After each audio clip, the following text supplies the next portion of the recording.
Quando aqui atrás tá azul, eu não preciso nem falar que é a Liga dos Campeões. E hoje a gente vai falar sobre a volta dos jogos das quartas de finais. Muito jogo bom, tanto hoje, terça, quanto amanhã, quarta. Dependendo do dia que você tá vendo, foi há 1 ano, 2 anos, 400 anos atrás. Mas começamos. Ó, vamos lá. 98% das pessoas que assistem meus vídeos não se inscrevem. Esquecem de se inscrever. Então dá a moral pra mim. Se inscreve aí, pô. Dá o like também. E vamos lá. Começando com Aston Villa e Paris Saint-Germain, o Paris Saint-Germain que ganhou de 3-1 em casa, fez o dever de casa e ganhou no Parque dos Príncipes contra o Aston Villa. Esse jogo poderia ter sido mais apertado, porque foi 2-1 com 3-1 no finalzinho. Se o Aston Villa chega em casa para um jogo 2-1, existe uma grande chance ainda de buscar, de brigar, mas 2 gols de diferença para um Paris Saint-Germain embalado, jogando bem, coletivo forte, é muito difícil que passe, é muito difícil. Eu até anotei aqui que o Paris Saint-Germain virou contra o Liverpool em Anfield. Foi nos pênaltis, mas conseguiu o resultado em Anfield. E agora vai para jogar no Villa Park, só tendo que defender 2 gols, com a defesa boa que eles têm, com esse meio campo ótimo, trocando bola lá, inverte para cá, gasta tempo. Velho, não ganha. Na minha opinião, a Aston Villa não passa. Não tem time para passar do Paris Saint-Germain. Não tô aqui afirmando porque... Eu acabei de afirmar. Mas não tô aqui afirmando porque futebol é imprevisível. Mas, na minha opinião, é muito difícil que a Aston Villa se classifique, tá? Eu acho que não tem poder de fogo para brigar. Porque quando você precisa correr atrás de um 3-1, você precisa de 2 gols no mínimo para empatar o negócio. Então eu não acho que o ataque deles tem esse poder de fogo. Não é um ataque rápido. Não é um ataque de jogadores...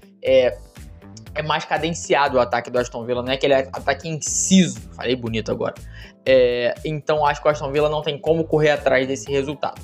Quem passa é o Paris Saint-Germain, na minha humilde opinião. O outro jogo é mais difícil ainda. Borussia Dortmund e Barcelona. O jogo de ida do Barcelona deu um chocolate no Borussia Dortmund, 4-0. Os atuais vice-campeões não olharam a cor da bola. Para dizer bem a verdade, eu até anotei aqui, o Borussia vai ter que buscar um resultado de 4-0 e isso vai fazer eles atacarem muito dentro de casa. E vocês realmente acham que eles, tendo que atacar muito, não vão abrir espaço para Rafinha, Lewandowski e Yamal? Não tem como eles meterem 4 gols atacando, sem tomar, velho. Como é que você vai abrir espaço para esses 3 craques e eles não vão fazer um gol em você? É muito difícil que o Dortmund passe, quase impossível. Eu nem vou gastar muito tempo aqui, porque é um jogo que a gente já praticamente sabe o resultado. O único desfalque que o Barcelona tem grande é o Baldé, que tá fora, o lateral esquerdo. É provável que jogue o Gerard Martin, é ele? Eu esqueci o nome, eu acho que é Gerard Martin, que também, obviamente o Baldé é muito melhor, mas não é como se fosse algo que, nossa, agora o Dortmund vai meter 4 gols. Não é. Barcelona passa. Falando agora dos jogos, aí sim tem competição. Os 2 primeiros jogos da terça-feira eu acho que já estão resolvidos, já estão no papo. Mas na quarta o negócio tem jogo. Tem jogo por quê? Porque a Inter de Milão ganhou do Bayern de Munique na Baviera, 2-1, um puta de um resultado, apesar do Bayern ter tido oportunidades. Por sinal, a Inter foi gigante lá, gigante. Porque ganhar na Alemanha do Bayern de Munique você tem que ser muito grande e muito bom, tá? Sofreu perigo na partida, sofreu. O Harry Kane teve chance, o Bayern teve chance, mas a vitória foi pro time italiano. E agora, na casa deles, o Giuseppe Meazza, San Siro, né? Tem essa dualidade.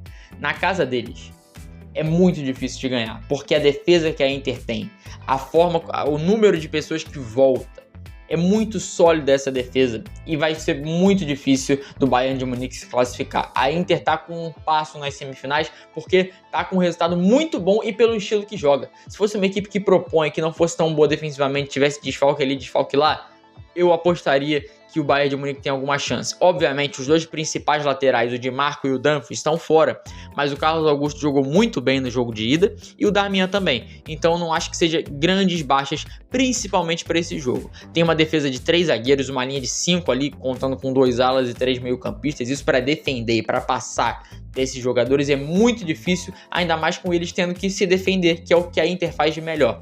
Então, para mim, em casa, com apoio da torcida, o resultado na conta, se defendendo muito bem, como sempre faz, a Inter de Milão tá com um pé e talvez o outro não, um pé e metade do outro nas semifinais da Liga dos Campeões. Agora, outro jogo que a gente olhando pensa assim, porra, 3-0, muito difícil que passe. Mas a gente tá falando de Real Madrid. Claro, palpite, quem eu acho que passa? O Arsenal. Meteu 3-0, tem um time bom. Eu acho o time do Real melhor, claro, olha o papel lá, olha o que joga. Mas tem um time bom. É um time competitivo que jogou muito bem contra o Real Madrid e anulou o ataque do Real Madrid. Anular esse calibre de jogador 2 vezes é muito difícil. Mas com o resultado de 3-0 nas costas, um empate ou uma derrota simples, a classificação é do Arsenal. Por outro lado, nós já vimos o Real Madrid reverter esse resultado algumas vezes. E não é só nessa era Ancelotti, não. Na era Zidane. Há tempos o Real Madrid tem esse negócio de imortal na Liga dos Campeões. Tem o apoio da sua torcida, tem o ataque todo jogando. A única baixa, tirando as lesões, é o Camavinga, que foi expulso numa bobeira no último minuto do jogo, no primeiro jogo no Emirates. E eu acho até um reforço, porque ele tá fazendo uma temporada péssima. O Camavinga tá fazendo uma temporada horrorosa. E o meio-campo com Modric e Tchouaméni, eu acho que faz mais sentido. Tchouaméni dando a segurança de um primeiro volante e o Modric ajudando o Bellingham a armar a equipe, eu acho que faz mais sentido. Eu acho que a não presença do Camavinga é um reforço, principalmente para essa partida de Liga dos Campeões. Um jogo com meio campo muito físico, alguns jogadores do Arsenal muito fortes. Eu não acho, mesmo o Modric não sendo um exemplo, ele tem o drible, ele é desenrolado. Eu não sei se o Camavinga é desenrolado. E o Arsenal é provável que passe, mas, cara, o Real Madrid ele já promoveu grandes viradas na história da Liga dos Campeões e não me surpreenderia, claro, mas eu não acho impossível isso acontecer, tá? Eu não acho impossível. Outra coisa que eu esqueci de falar do jogo do Barcelona. No primeiro jogo eu tava com um receio. Será que depois do porrada neles, isso tudo, o Rafinha voltaria bem? Ele voltou. Ele voltou muito bem e era o que eu tinha dúvida. Vinícius e Rodrigo não. Ainda não. Vinícius não marca um gol há um bom tempo. O ponto é, eles vão aparecer contra o Arsenal? Eles vão jogar bem contra o Arsenal? O Mbappé foi expulso no fim de semana, ele vai jogar bem? O Bellingham é o mais constante deles todos, mas ainda assim não tá bem. Vai aparecer esse quarteto? Porque em jogo de La Liga, às vezes, quando não precisa, eles aparecem. Em alguns jogos de Liga dos Campeões, claro que jogaram bem contra o City, mas alguns jogos, quando o jogo tá resolvido, eles aparecem. Eu quero saber agora, com o resultado de 3-0 nas costas, as estrelas que o Real Madrid tanto investe, vai aparecer? Bom, isso são cenas para os próximos capítulos. Eu não sei se tá pegando esse avião que tá passando aqui, fazendo um barulho de um comboio. Mas é isso. Se inscreve no canal, ativa o sino. Eu quero saber quem passa para você. Deixe seu like. Valeu!